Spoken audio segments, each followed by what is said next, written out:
if you would introduce yourself. I'm Jane Carter. I've lived here in Boise for, well, basically my entire life. Went away for a little bit for college, became a maker. So, yeah, back here in Boise running the makerspace. And what's your passion? I lean more towards the arts. Very into photography, painting, drawing, anything that's artistically expressed. I do like having the tools of the makerspace to incorporate into fine pieces of art that you wouldn't normally see. I use the laser a lot in my paintings, actually, which is pretty fun. So definitely the arts.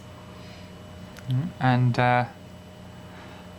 where did you learn to do those artsy things that you do? Have you always been an artist? Growing up, my mom was artistically inclined, so we always had paintings out and crayons and colorings and experimenting with different fun things, like right down to making your own bubble solution. But we were always active in making things. She ran a candle shop when I was a kid where you'd come in and make your own candles. So we'd have the hot plates or the hot vats of wax where you get to dip your own candles. And that was always really fun. So it's definitely been a part of my life. And then throughout high school, learned more about design and painting and everything available as an artist. Pottery. I spent my high school years in the art wing, definitely. And then for college, went to Montana to become a photographer, joined the fine arts program there with a photography emphasis, got my camera stolen, which was a bummer. So then I ended up switching gears to graphic design and went down to Long Beach, California and got a degree in graphic design, which has been great for the prospect of,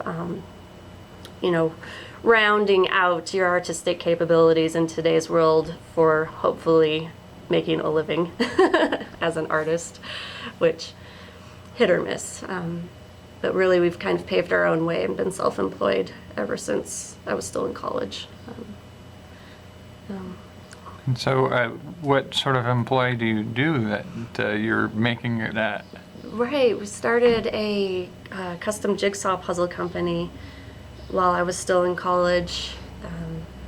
Bought our laser, bought our wide format printer. This is our third one of these wide format printers that we've had. They're great printers.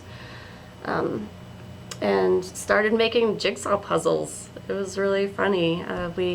My partner and I had ordered puzzles for family members for Christmas one year. And me being a graphic designer and he's a computer programmer, we kind of felt like we knew what we were doing to set up a file to get a cool puzzle made. And then we got the puzzles back and they were just, the quality of them were yucky. There was just like a Xerox machine ran the print, not high quality at all. And we were kind of bummed and just, being young, like we could do better than that. So we did, and we still make puzzles today. All right, and so if somebody were to come to you wanting to do some of the things you do, some of the art, graphic design, or puzzle making kind of stuff, what kinds of tips and advice can you offer, or resources, or ideas where they maybe can start doing those types of things? And I would suggest don't go into the puzzle company. We've seen a lot of puzzle companies start up and go. We kind of found ourselves in this special little pocket where with our process we're more expensive than basically all of our competitors because we laser cut, so we can use higher quality materials, but they take longer.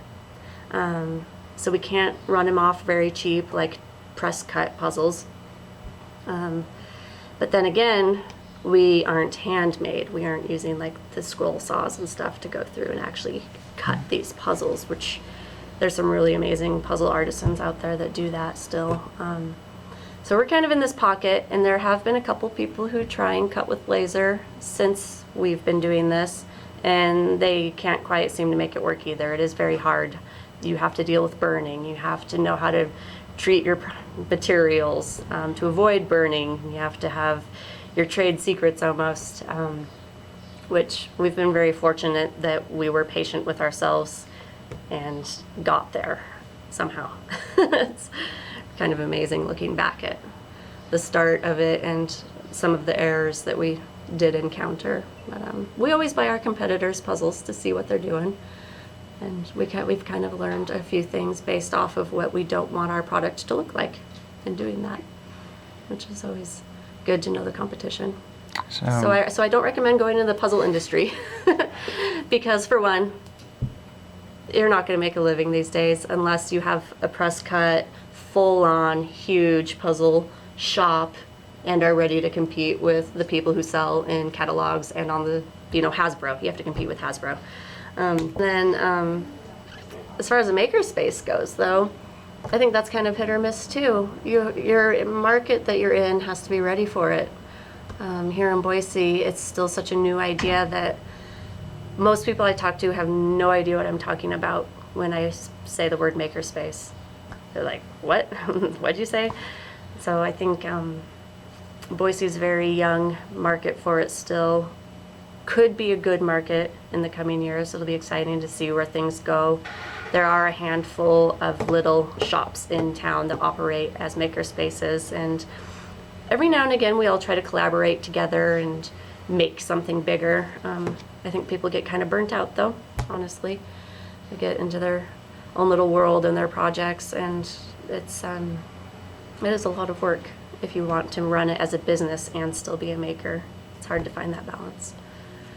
And so, is there any advice to the young artists who may participate in maker communities or spaces about how to make that work for them? Right.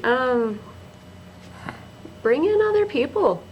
It's really fun and exciting to meet other makers and bounce ideas off of each other and create something totally new with the tools that you don't have at home.